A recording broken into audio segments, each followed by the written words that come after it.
Hello guys, welcome back. आज हम important topic discuss करेंगे। टॉपिक का जो नाम है that is force in a current carrying conductor placed in magnetic field. बहुत सिंपल सा टॉपिक है, ध्यान से सुनना है। हमारे टॉपिक का नाम है force in a current carrying conductor placed in magnetic field. और हमने ओइस्टर्ड एक्सपेरिमेंट जब किए थे तब ऐसा डिस्कस किए थे कि अगर सपोज आपके पास कोई करंट कैरिंग कंडक्टर है तो ये करंट कैरिंग कंडक्टर जो है, ये करंट कैरिंग कंडक्टर के अबाउट मैग्नेटिक फील्ड जनरेट होती है। अब उसका ही एप्लीकेशन हमने एक पॉइंट बोले थे कि सबसे इम्पोर्टेंट यूज़ जो उसका है मैग्नेटिक फील्ड और करंट का, कि इन दोनों से फोर्स जनरेट होता है।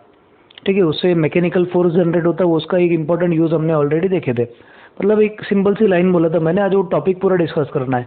Force in a current carrying conductor placed in magnetic field. आपके पास में अब एक सिंपल सा एक्टिविटी है जिसके बेसिस पे हम ऐसा बोलेंगे कि current carrying conductor when placed in magnetic field produces force generate होता है, मैकेनिकल फोर्स, ये हमारे को प्रूव करना है। तो आपका जो टॉपिक है उसका पहला क्वेश्चन लिखो, describe an activity to show that force is experienced by a current carrying conductor when it is placed in magnetic field। ठीक है, आपको बहुत सिंपल सा एक्सपेरिमेंट करना है और सिंपल सा एक्सपेरिमेंट आपको करके बताना है। अब हम क्या बोलेंगे, सपोज हमारे पास में एक स्टैंड है, एक्टिविटी डिस्क्राइब करनी है हमारे को। ये एक्टिविटी में हम ऐसा बोलेंगे, यू हैव अ स्टैंड। ठीक है, एक स्टैंड है आपके पास में, ये स्टैंड का सपोज ये एक रॉड है इधर। अब हम क्या करेंगे, सबसे पहले तो हम एक सर्किट तैयार करेंगे। Circuit will have positive and negative terminal. ये जो सर्किट है इसको मैं कनेक्ट करूँगा सर्किट को टू अ कंडक्टर। ठीक है, मैं ये कंडक्टर को कनेक्ट कर दे रहा हूँ ये, और ये जो कंडक्टर है इसको मैं जो यूज़ करूँगा it will be in circuit. ठीक है, पॉजिटिव, दिस इज नेगेटिव, और यहाँ पे दिस इज की वगैरह हम लगा दे रहे हैं। अब बेसिकली आपने एक स्टैंड लिए, ये सेटअप जो है वो ध्यान से सुनो। स्टैंड लिए, स्टैंड को आपने एक वायर वाउंड कर दिए और उसको हमने क्या एक कनेक्ट कर दिया हुआ है। We have connected a conductor, एक कंडक्टर हमने इसको कनेक्ट कर दिया, और ये कंडक्टर को मैंने इलेक्ट्रिकल सर्किट पे कनेक्ट कर दिया हुआ है। जैसे मैं कंडक्टर को इलेक्ट्रिकल सर्किट में कनेक्ट करूँगा तो देयरफॉर इसमें से करंट पास होना चालू हो जाएगा। Current will flow from positive end will enter negative terminal. हमारा सर्किट कंप्लीट हो जाएगा और आपका जो डायरेक्शन है करंट का it will flow from positive to negative. अब बेसिक पॉइंट क्या रहेगा, ये आपका जो है this is a current carrying conductor. ये करंट कैरिंग कंडक्टर हम रखेंगे एक मैग्नेट के बीच में। You have a horseshoe magnet, suppose ये आपको एक हॉर्स शू मैग्नेट लेना है, और ये हॉर्स शू मैग्नेट के बीच में ऑब्वियसली इसकी मैग्नेटिक फील्ड जो है, इसकी मैग्नेटिक फील्ड के बीच में आपको ये करंट कैरिंग कंडक्टर प्लेस करना है। तो एक्टिविटी क्या रहेगी हमारी, ऑब्वियसली ये हवा में नहीं रहेगा, उसको भी एक स्टैंड रहेगा। तो सपोज इसका एक स्टैंड इधर मैं निकाल देता हूँ, this is stand for magnet. हम क्या कर रहे हैं, बहुत सिंपल सी चीज़ कर रहे हैं। हमारा क्वेश्चन ऐसे, describe an activity to demonstrate that force experience by current carrying conductor. हमारे पास में एक स्टैंड है, स्टैंड पे हमने एक वायर लगा के उसको कंडक्टर कनेक्ट किया हुआ है जिसमें से क्या पास होगा, करंट। और इस कंडक्टर को प्लेस किया गया है in between a horseshoe magnet. ये जो है this is a horseshoe magnet and this horseshoe magnet is going to generate, हमारा जो हॉर्सशू मैग्नेट है ये मैग्नेटिक फील्ड जनरेट करेगा। ठीक है, ये हमारा सबसे पहले सेटअप। तो इसका प्रोसीजर क्या है, व्हाट इज प्रोसीजर। तो सबसे पहले तो आपको डायग्राम निकालना है, एम के बाद में डायग्राम के बाद में प्रोसीजर में आप क्या बोलेंगे, consider a stand and mount a current carrying conductor on that stand. Place this conductor in the magnetic field of horseshoe magnet and observe the change। फिर उसके बाद में हम ऑब्जर्वेशन लिखेंगे। ऑब्जर्वेशन ऐसा रहेगा आपका, जैसे ही आपने इसमें से करंट पास करे और मैग्नेट अगर आपने इसमें लगाया ना तो आपको ये देखिएगा ये जो आपका करंट कैरिंग कंडक्टर है ये डिफ्लेक्ट होगा, ठीक है। This current carrying conductor deflect, तो हम ऐसा ऑब्जर्वेशन में ऐसा लिखेंगे, after passing of current through the conductor there is deflection observed in the conductor. हमारा जो कंडक्टर है उसमें ऑब्जर्वेशन ऐसा है कि कंडक्टर डिफ्लेक्ट होना चालू हो जाता है।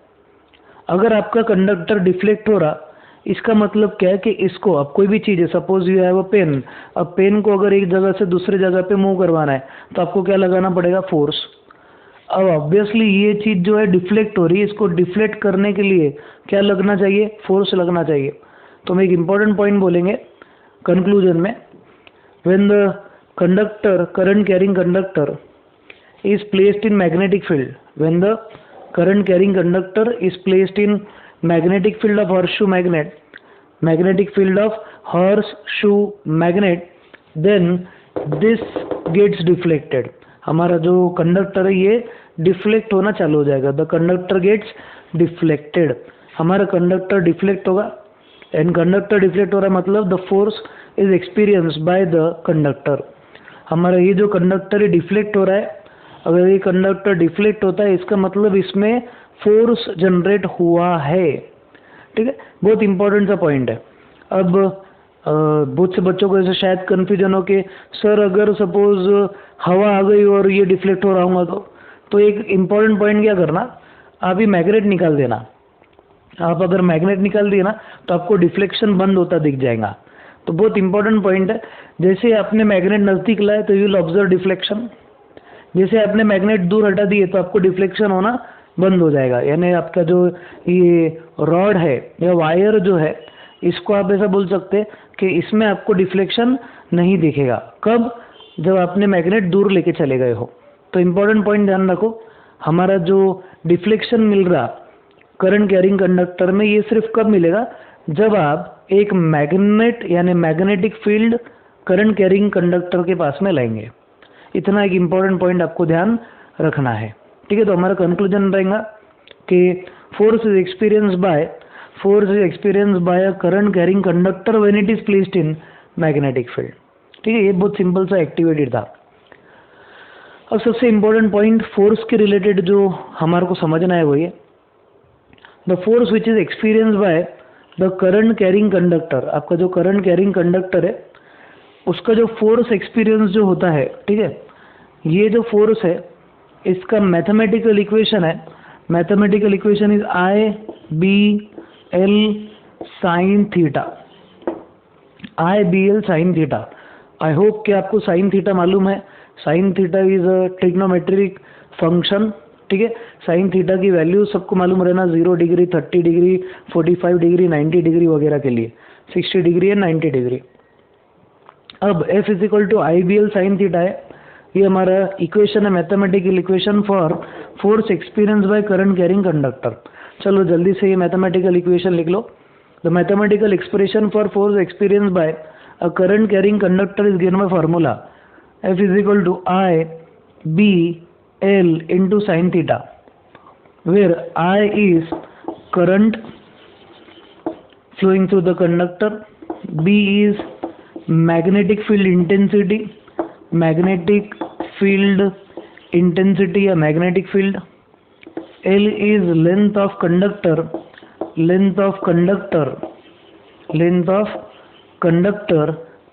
and theta is the, ये जो थीटा होता है वो एंगल है, थीटा इज एंगल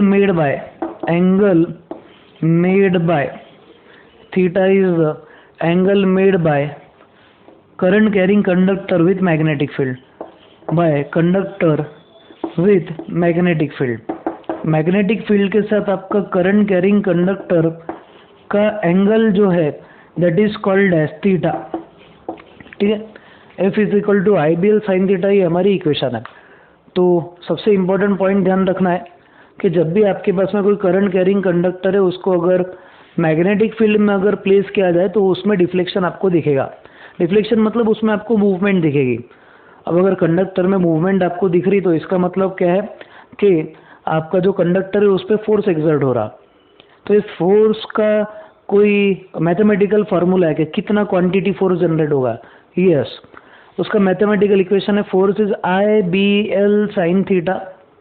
फोर्स जो है that is denoted by F, I जो है that is current flowing through the conductor. अगर सपोज आपने करंट बढ़ा दी है तो फोर्स भी बढ़ जाएगा।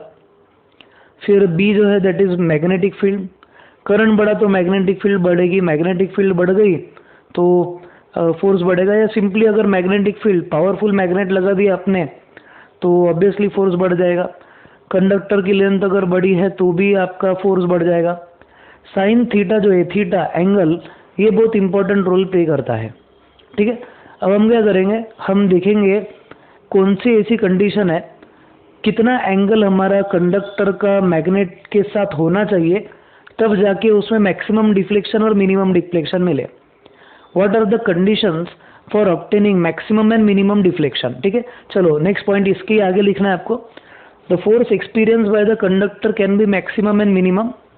The maximum value can be calculated as, हम मैक्सिमम वैल्यू कैलकुलेट करेंगे। सबसे पहला पॉइंट आपको ये मालूम रहना कि साइन थीटा जो है, साइन एक ट्रिग्नोमेट्रिक फंक्शन है।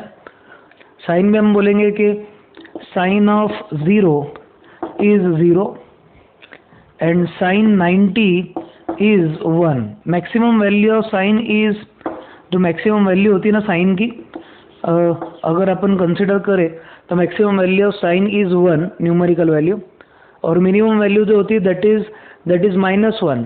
बट हमारे सिलेबस में 10th के हिसाब से हम साइन 0 इज 0 और साइन 90 + 1 इतना कंसिडर करके चलने वाले हैं।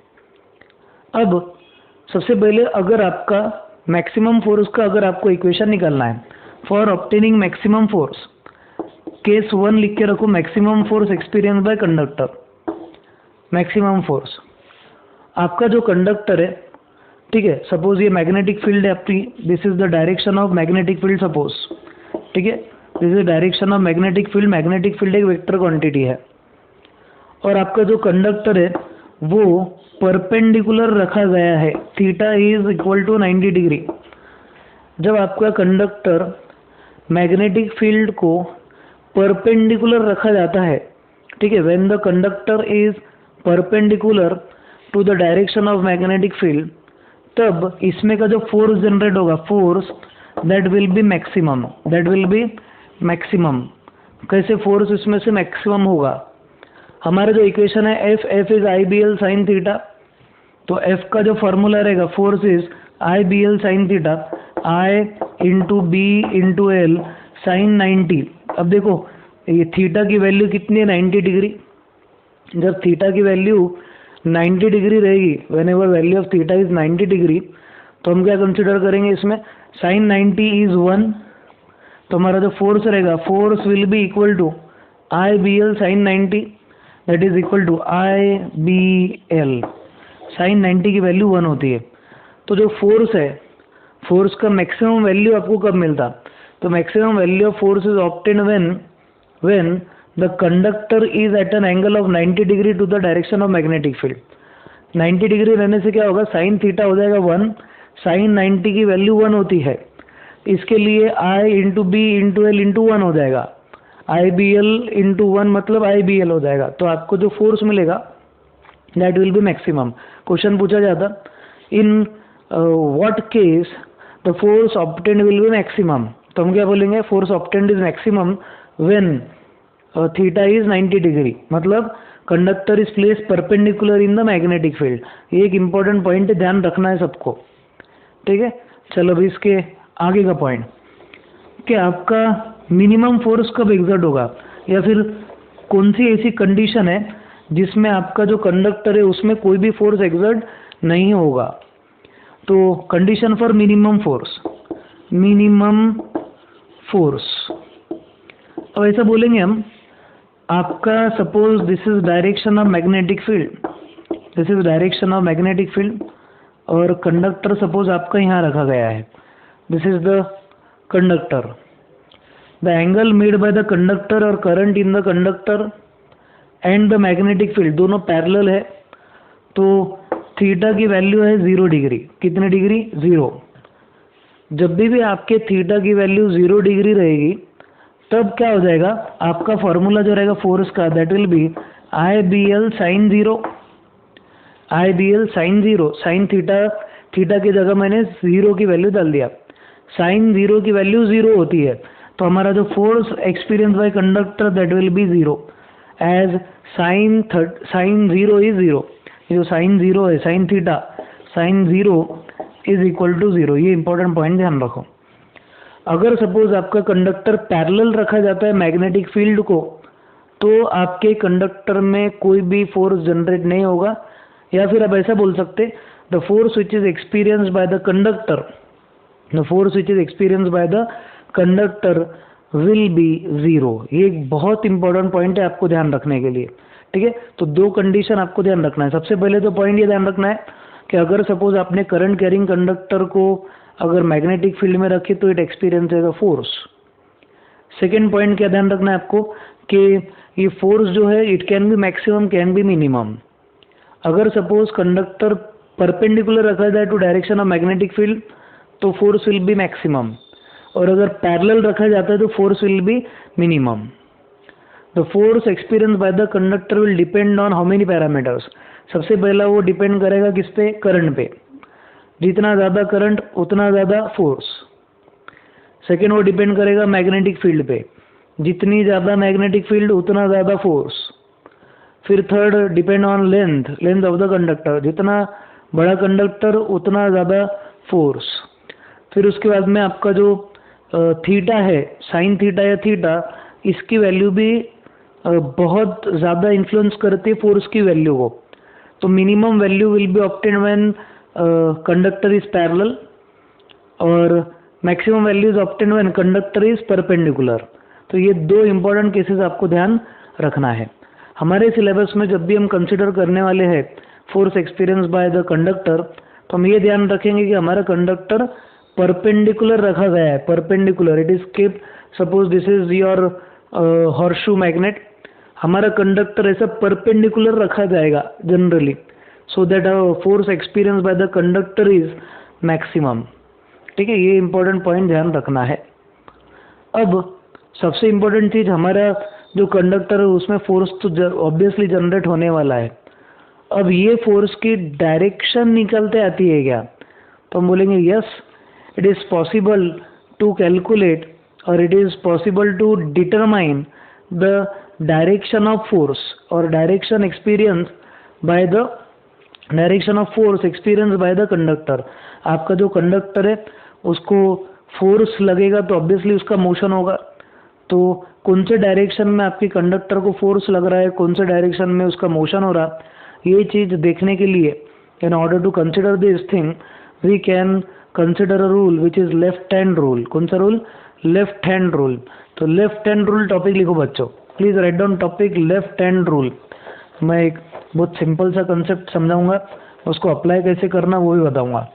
Left hand rule, left hand rule सबको आपका लेफ्ट हैंड यूज करना रहेगा to determine the direction.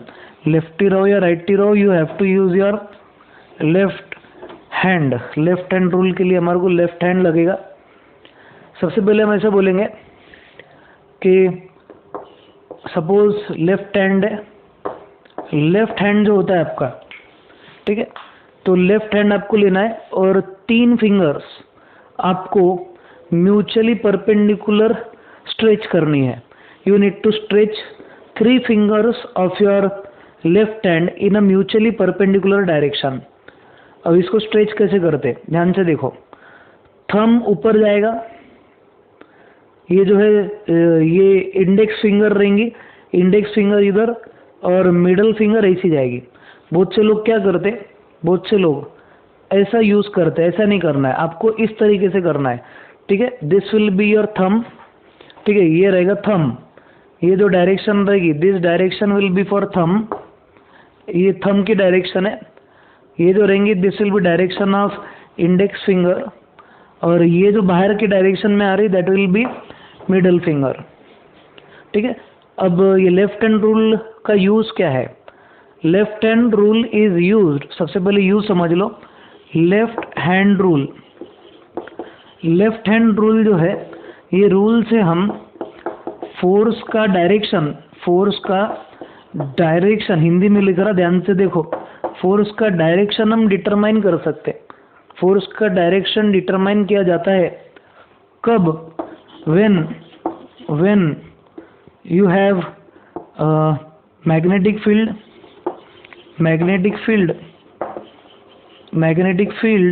And current is known. जब आपको मैग्नेटिक फील्ड और करंट इनका डायरेक्शन पता हो तो आप फोर्स का डायरेक्शन निकाल सकते। You can determine the direction of force experience by the conductor when you know the direction of magnetic field and current. जब आपको मैग्नेटिक फील्ड और करंट दोनों की डायरेक्शन पता है तब आप फोर्स एक्सपीरियंस बाय कंडक्टर उसका जो डायरेक्शन है वो आप निकाल सकते by using your left hand rule. अभी जो लेफ्ट हैंड रूल है उसमें कंसिडर और stretch thumb your index finger, जिसको फोर फिंगर भी बोला जाएगा, स्ट्रेच थम, फोर फिंगर और index finger and middle finger mutually perpendicular to each other. ये तीनों को म्यूचुअली परपेंडिकुलर रखना है, ठीक है। अब इसको हम बोलेंगे, ये जो थम है, फिर उसके बाद में ये इंडेक्स फिंगर और ये मिडल फिंगर। बेसिकली जब आप इसको म्यूचुअली स्ट्रेच करेंगे परपेंडिकुलर, वो भी कौन से हाथ का? लेफ्ट हैंड का। तो हम ऐसे बोलेंगे stretch thumb, then your index finger and middle finger mutually perpendicular to each other of your left hand. When the index finger, ये वाली points in direction of, when index finger points in direction of, जब आपकी index finger points in direction of magnetic field को हम B से denote करते हैं, and middle finger points in direction of force, middle finger points in direction of current। ये जो middle finger है, it points in direction of current, that is I। कौन सा वाला? मैं ये इंडेक्स फिंगर है, this is thumb and this is middle finger. तो जब आपका इंडेक्स फिंगर मैग्नेटिक फील्ड के डायरेक्शन में पॉइंट करता है, जब आपका मिडल फिंगर करंट के डायरेक्शन में पॉइंट करता है, then the stretched thumb will give the direction of force experienced by conductor। एक बार ध्यान से सुनो, लेफ्ट हैंड रूल का यूज क्या है वो समझ लो। लेफ्ट हैंड का यूज ये है कि इससे हम फोर्स का डायरेक्शन निकाल सकते हैं कब? जब आपको direction of magnetic field and current is known. तो what is the statement for left hand rule? Stretch thumb, index finger and middle finger of your left hand। stretch कौन सा? thumb, index finger and middle finger of your left hand in such a way that they are mutually perpendicular to each other। The index finger points in direction of magnetic field, the middle finger points in direction of current, then the direction of stretched thumb will give the direction in which the force is experienced by conductor। ठीक है, बहुत simple सा left hand है। Left hand rule से हम force निकाल सकते हैं। अब इसको याद रखने के लिए आप कर सकते हैं, फोर्स इज F, फिर में मैग्नेटिक फील्ड इज B और करंट जो होता है I। तो याद रखने के लिए हम कर सकते हैं, दिस इज FBI। क्या रहेगा? FBI। तो FBI का पॉइंट याद रखना है, FBI। अगर पूछा किसी ने हु इज F, तो ये बोलेंगे मैं हूँ F। कोई पूछा हु इज I, तो ये मिडिल फिंगर बोलेंगे आई एम I। फिर उसके बाद में इंडेक्स फिंगर का डायरेक्शन किसका है? Direction of magnetic field, FBI। ये इंपॉर्टेंट पॉइंट आपको ध्यान रखना है। तो लेफ्ट हैंड रूल से हम direction of force experience by conductor निकाल सकते, प्रोवाइडेड आपको क्या पता हो, you know B that is direction of magnetic field and direction of current. तो ये इंपॉर्टेंट सा छोटा सा रूल, इसके क्वेश्चंस वगैरह पूरे डिटेल में हम कल करने वाले हैं। ठीक है, तो आज का जो पॉइंट है उतना लिख के रखो। See you in your next video lecture. तब तक के लिए स्टे होम, स्टे सेफ,